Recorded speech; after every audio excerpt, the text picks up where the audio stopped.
दुर्गापुर की 8 साल की आराध्या धीबर ने 1 से 5 फरवरी तक नई दिल्ली के इंदिरा गांधी इंडोर स्टेडियम में आयोजित चौथी वेको India open international kickboxing प्रतियोगिता में देश की ओर से भाग लिया। आराध्या ने 3 स्पर्धाओं में तिहरा स्वर्ण पदक जीता और एक अन्य स्पर्धा में रजत पदक प्राप्त किया। इसमें दुनिया के लगभग 20 देशों के 1000 से अधिक किक बॉक्सिंग खिलाड़ियों ने विभिन्न आयु समूह और श्रेणियों में भाग लिया। Great Britain, Uzbekistan, Kazakhstan, Nepal समेत कई देशों के साथ भारतीय खिलाड़ियों ने भी अच्छे खेल का प्रदर्शन किया।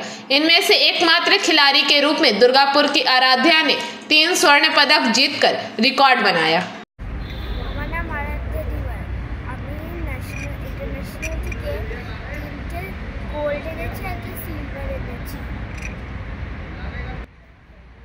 আমার খুব ভালো লাগে যে আমি দেশের হয়ে খেলতে পেয়ে গোল পেয়েছি। আমার নাম আরাধ্যা ধীবর। আমি ইন্টারন্যাশনাল টুর্নামেন্ট কিকবক্সিং টুর্নামেন্টে এসেছি। আমার 3টে ট্রিপল গোল্ড হয়েছে আর একটা সিলভার হয়েছে। আমি ইন্টারন্যাশনালে এসে খুব খুশি হয়েছি। ব্যাস। আমার মেয়ে আরাধ্যা আন্তর্জাতিক স্তরে এসে 4টি ইভেন্টেও 4টেই পদক পেয়েছে, তার মধ্যে 3টি গোল্ড আছে এবং একটি সিলভার।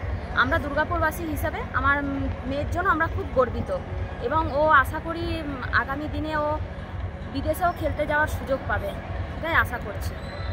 কাকলি ধীবর। दुर्गापुर से निमाई दास की रिपोर्ट, पीबीटीवी न्यूज़। नियमित अपडेट एवं दुनिया भर की ताज़ा खबरों के लिए हमारे फेसबुक पेज को फॉलो एवं यूट्यूब चैनल को सब्सक्राइब करें।